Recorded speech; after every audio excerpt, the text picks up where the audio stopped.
Sejam muito bem-vindos a mais um vídeo do canal Curiosidade Aleatória. Meu nome é Luciano Campos e dessa vez irei falar de um assunto pra lá de interessante. São descobertas arqueológicas sobre a múmia KV-55, que foi descoberta por volta de 1908, mas que só foi identificada nos últimos anos. Amostras de DNA sugerem que é um ser de outro planeta. Fica comigo nesse vídeo e vamos conferir essa história. Essa múmia sempre chamou a atenção dos arqueólogos e estudiosos, pois ela foi encontrada no Vale dos Reis, depois da reconstituição facial e com base nos registros históricos do famoso faraó Akhenaton e de comparação com exames usando amostras de DNA.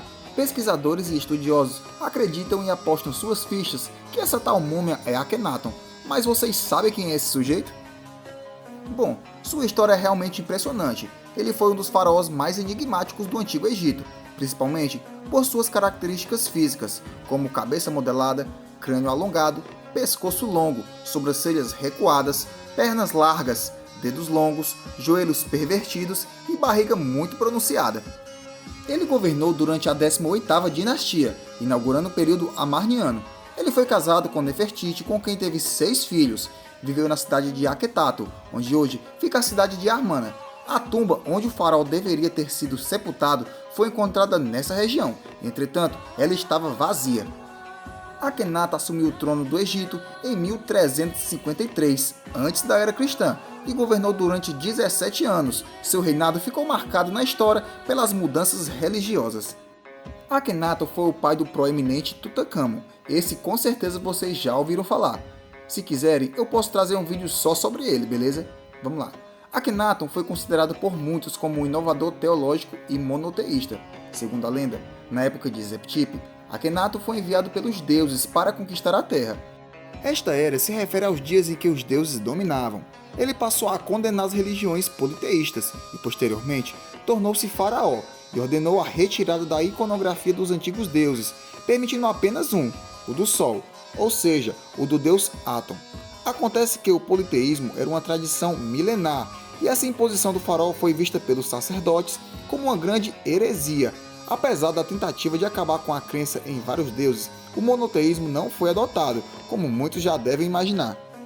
Além do deus Aton, o faraó e sua esposa continuavam sendo considerados deuses, por isso, essa lógica politeísta ainda estava presente.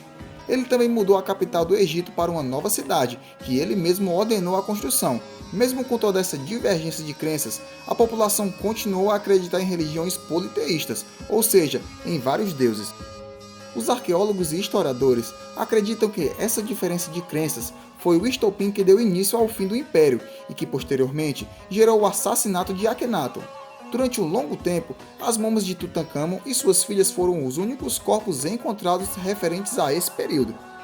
Alguns desses historiadores acreditavam que essas múmias não identificadas encontradas na tumba KV-55 poderiam ser do período Armaniano por conta dos artefatos ali encontrados. A morte de Akhenaton provocou uma grande manifestação da população, querendo apagar a sua história, a memória e todos os registros relacionados ao faraó. Com isso, as gravuras e estátuas dos templos construídos em sua memória foram destruídos. Esses esforços de apagar a sua história pode explicar, por exemplo, a falta de identificação da múmia que provavelmente seria a do faraó Akhenaton. O mais impressionante são os artefatos encontrados que revelam traços da antiga cultura egípcia. Quando a múmia foi encontrada, lá para meados do século XX, os pesquisadores achavam que poderia ser o esqueleto de uma mulher, mas novas pesquisas concluídas entre 2007 e 2009 revelaram que o esqueleto se tratava de um ser do sexo masculino. A equipe de pesquisa, coordenada pelo arqueólogo Zahi Rauch, utilizou métodos avançados de análise de DNA e comparou o material genético com outros 10 corpos, que eram os avós de Akhenaton, 2 múmias de identidade desconhecida de outra tumba, 2 bebês da tumba de Tutankhamon e mais 3 corpos encontrados em um esconderijo da própria tumba KV-55. Os resultados dos exames levam a acreditar que a múmia misteriosa seria, na verdade, realmente o faraó Akhenaton, e no final, a equipe acabou revelando que 2 dos esqueletos desconhecidos eram os pais de Tutankhamon, levando ainda mais certeza para os exames. A pesquisa foi cheia de complicações e obstáculos, uma vez que os nomes de identificação dos sepulcros foram totalmente rabiscados, provavelmente de propósito para ocultar a história de Akhenaton.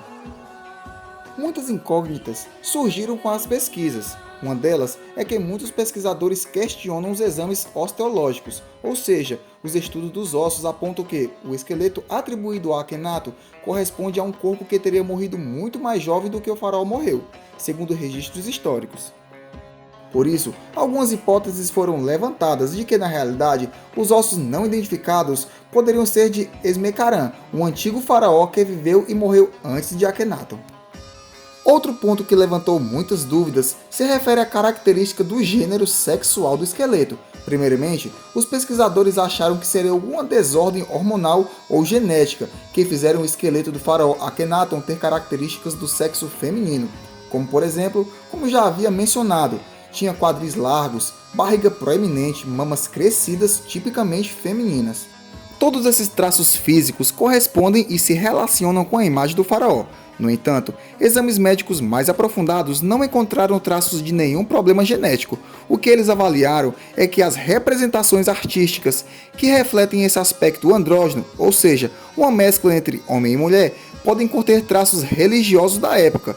Como eles acreditavam que ele era um ser divino, ele encarnava tanto o sexo masculino quanto o feminino, ou seja, ele não estava preso a um único sexo. Essa representação aproximava o faraó do deus Aton, o deus do sol, que simbolizava o criador do universo, originária de toda a teologia egípcia. Como o deus do sol simbolizava a criação, ele não tinha gênero. Talvez essa tenha sido a intenção ao criar essa figura que transita entre os gêneros. Não é de hoje que a civilização egípcia desperta curiosidade na humanidade, por conta das construções arquitetônicas que enchem os olhos e até hoje são mistérios e nunca existiu prova de como foram feitas. Há quem diga que o ser humano não teria capacidade de criar obras desse tipo, poderiam ser criações de seres com inteligência superior. Mas já vimos que o ser humano é um ser muito inteligente, sempre criamos tecnologia para moldar a natureza ao nosso favor. No caso das imagens de Akhenaton e do esqueleto encontrado na tumba, muitos aproveitaram da exposição desse achado arqueológico para criar teorias e especulações de seres não humanos relacionados ao faraó, como se ele fosse uma evidência de um ser vindo de outro planeta. O fato é que para a comunidade de arqueólogos, historiadores, estudiosos, cientistas, essa nem é uma hipótese a ser considerada. O faraó era humano, que fique bem claro. A descoberta se trata de um achado que revela traços da cultura egípcia. Sabendo disso, podemos entender que vários fatores externos podem contribuir para características fenotípicas, como a estatura, a resistência dos ossos, o peso e até a cor da pele. Todos esses aspectos se fazem pelo aspecto do ambiente e até mesmo culturais. E esse foi mais um vídeo do canal, galera. Espero que tenham gostado de verdade. Não se esqueça de deixar o like, de compartilhar, é muito importante para que eu possa continuar trazendo conteúdo para vocês, beleza? Então até a próxima e fui!